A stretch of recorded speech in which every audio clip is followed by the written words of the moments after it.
যুদ্ধবিরতির আলোচনার মাঝে ২৪ ঘন্টায় গাজায় ইসরায়েলি আগ্রাসনে প্রাণ হারিয়েছে অন্তত ৮২ ফিলিস্তিনি। এদিকে চলতি সপ্তাহে হামাস ইসরায়েল যুদ্ধবিরতি কার্যকর হতে পারে বলে জানিয়েছেন মার্কিন প্রেসিডেন্ট ডোনাল্ড ট্রাম্প। রোববার প্রতিরক্ষা বাহিনীর আইডিএফ-এর একাধিক বিমান হামলায় প্রাণ হারায় গাজার উত্তরাঞ্চলের শেখ রেদওয়ান শহরের একাধিক বাসিন্দা।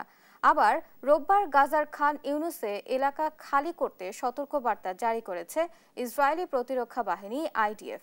এতে শত শত মানুষ এলাকাটি ছেড়ে পালাতে শুরু করে। এদিকে যুদ্ধবিরতি নিয়ে অগ্রগতি হয়েছে বলে জানিয়েছেন মার্কিন প্রেসিডেন্ট ডোনাল্ড ট্রাম্প। চলতি সপ্তাহে হামাসের সঙ্গে যুদ্ধবিরতির চুক্তি হওয়ার সম্ভাবনা দেখছেন তিনি। ইসরায়েলি আগ্রাসনের মুখে খাবার সংকটে গাজার বাসিন্দারা, শিশুরা ভুগছে ক্ষুধার যন্ত্রণায়।